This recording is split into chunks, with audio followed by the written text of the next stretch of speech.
Roberto Marinho apresenta Globo Ciência. Ele foi insultado, atacado em charges e letras de músicas, foi perseguido e até ameaçado de morte. Depois virou herói nacional e teve a sua vida contada em livros, filmes e até numa ópera chamada O Cientista. O nosso personagem de hoje livrou o país de doenças como a febre amarela, a varíola e a peste bubônica e protagonizou um dos episódios mais interessantes da nossa história, a revolta da vacina. E aí, descobriram? O Globo Ciência de hoje é dedicado a um mito da ciência brasileira, Oswaldo Cruz, médico do Brasil.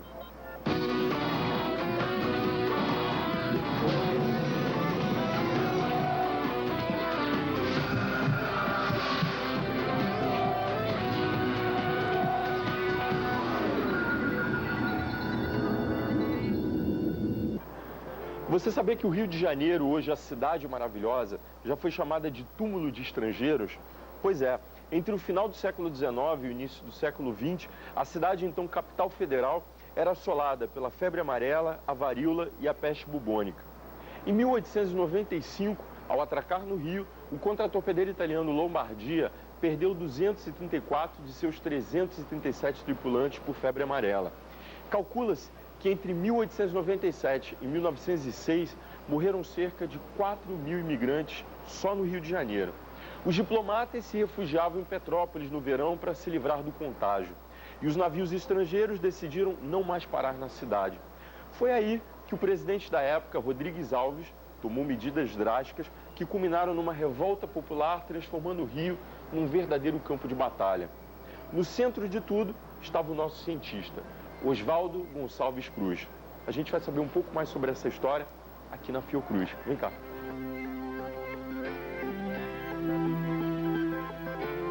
Quem vai nos receber é o pesquisador e historiador aqui da Fiocruz, Carlos Fidelis.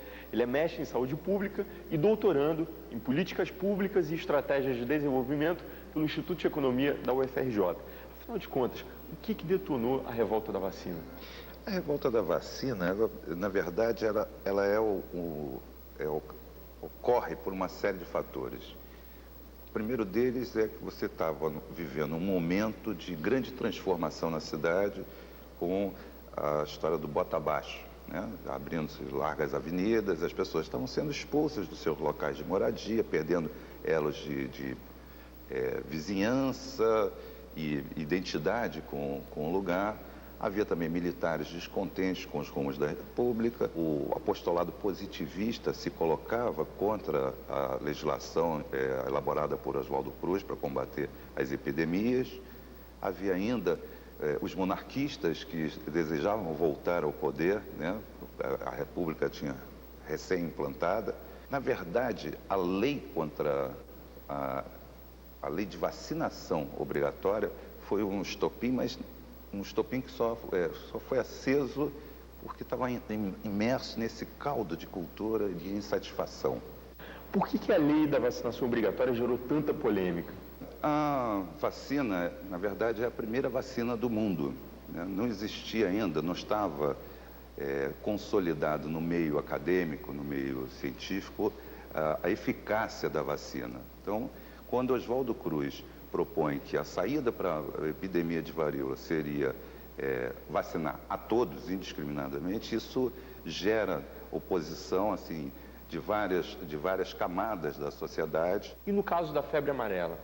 Também era outra questão que era bastante nova, né? A ideia de que o mosquito era transmissor da febre amarela também não era um conhecimento estabilizado, né? Não era um consenso no meio acadêmico e científico, né? Oswaldo Cruz vai a Cuba para estudar as teorias de Feeling que diziam dessa transmissão e foi ridicularizado pela imprensa numa série de charges. Quer dizer, ali você estava no início de muita coisa, do início da microbiologia, né? Oswaldo era um pioneiro nesse sentido, ele foi incompreendido na questão da varíola, na questão da febre amarela e também na questão da peste bubônica. Afinal de contas, o objetivo era erradicar as doenças. Isso foi alcançado? Eu te diria o seguinte, ele não conseguiu erradicar porque esse conceito de erradicação é não existência, mas ele venceu essas batalhas porque ele limpou a cidade dessas moléstias, dessas epidemias. Como é que foi o início da carreira de Oswaldo Cruz? Bom, Oswaldo Cruz foi muito cedo, foi fazer medicina, ia se dedicar à clínica, né, até que consegue, por intermédio de um patrocínio do sogro, e estudar no Instituto Pasteur, em Paris. Isso eu acho que modifica por completo a visão que ele tinha e vai adquirindo contato com a microbiologia, que é uma nova ciência que estava se inaugurando naquele momento. Ali ele começa a abandonar o estetoscópio para começar a usar o microscópio. De vilão a herói, né? Como é que ficou a carreira dele pós-revolta da vacina? Oswaldo Cruz é premiado na Alemanha e volta então como um grande cientista nacional. Tem as manchetes de jornais, aquele ufanismo, dizer mais uma vez a Europa se curva diante do Brasil. Muito obrigado, Carlos. Obrigado a você também.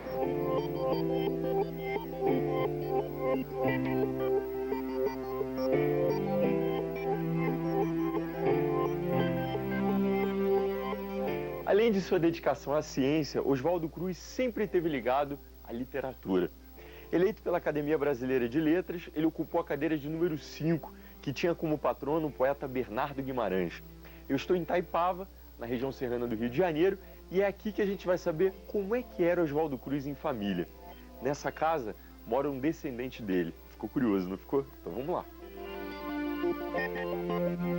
Quem vai nos receber é Eduardo Oswaldo Cruz. Ele é neurocientista e neto de Oswaldo Cruz. Que lembranças que a família guarda de Oswaldo Cruz?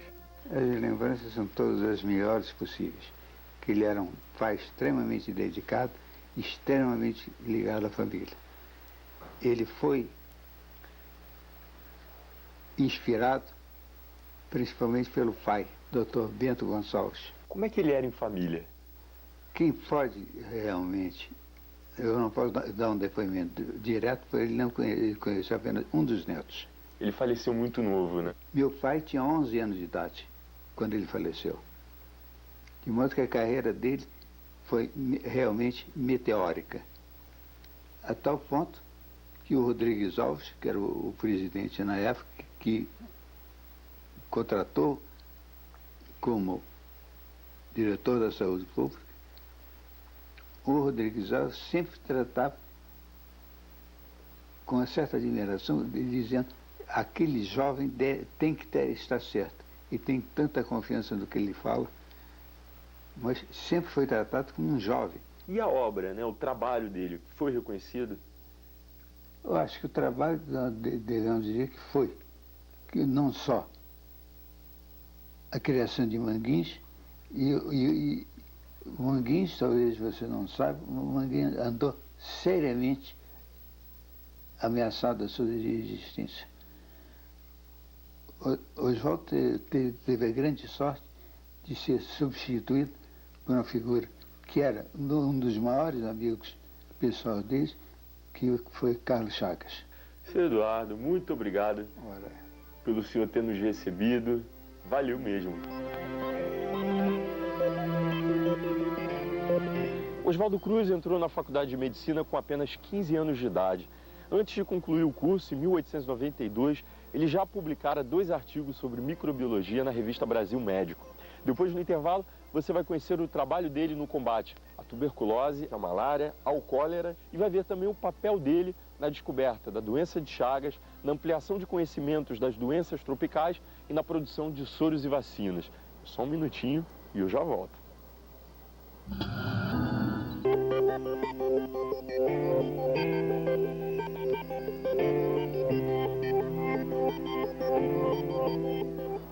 Esse aqui é um dos cartões postais do Rio de Janeiro, o pavilhão morisco da Fundação Oswaldo Cruz. Esse prédio, nesse majestoso palácio, fica na via principal de acesso à cidade e segue o estilo arquitetônico da Península Ibérica, dominada pelos árabes. Agora eu quero ver se vocês adivinham uma coisa. Quem foi que o idealizou e construiu, hein? Adivinhou? Oswaldo Cruz, que é o nosso personagem de hoje, da série do Globo Ciência sobre grandes cientistas do Brasil. A construção é linda, não é? Então vem cá.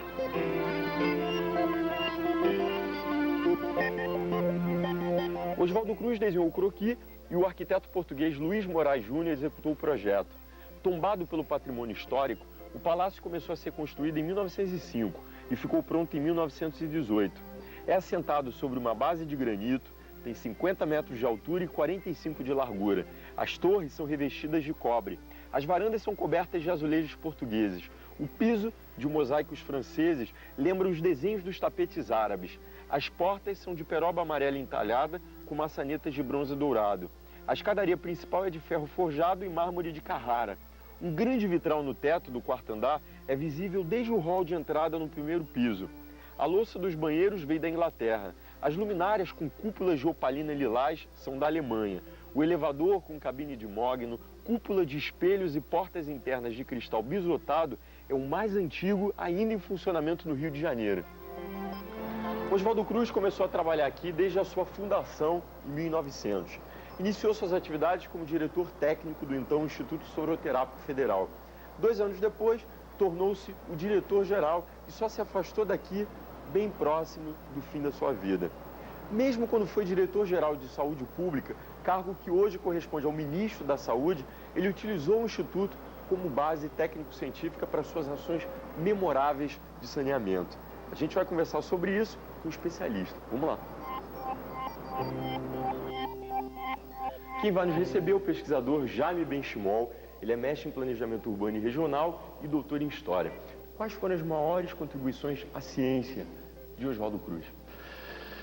Bom, em primeiro lugar, conseguir viabilizar essa instituição extraordinária que é a Fundação Oswaldo Cruz. E foi uma coisa bastante difícil de conseguir criar as condições para que ela existisse num ambiente, numa sociedade que na época dava muito pouco valor à pesquisa, né, científica e à pesquisa médica especificamente.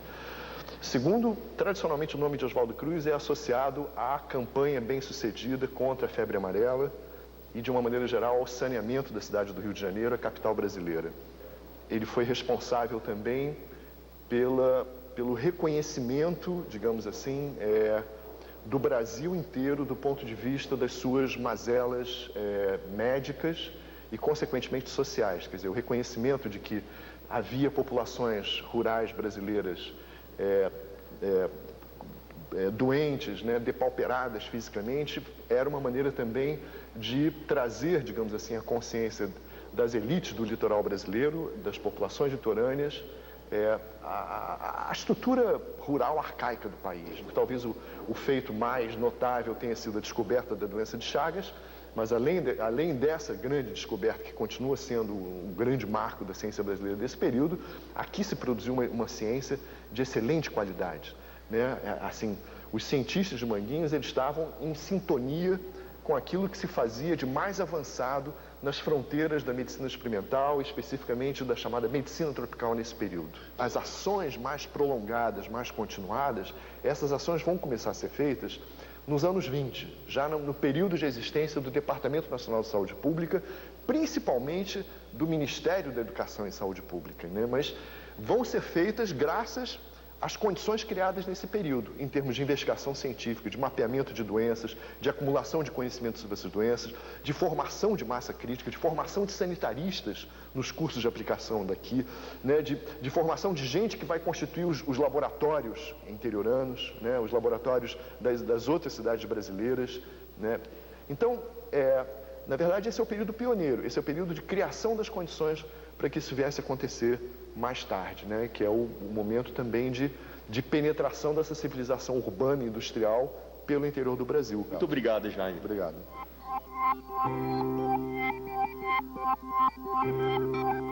O Brasil de hoje ainda convive com doenças que foram combatidas por Oswaldo Cruz, como a tuberculose, a malária e um tipo de febre amarela. Será que a cura para doenças como essas continua sendo pesquisada? Quem vai nos receber é Paulo Gadelha, presidente aqui da Fiocruz. Ele é médico, mestre em medicina social e doutor em saúde pública. Vem cá.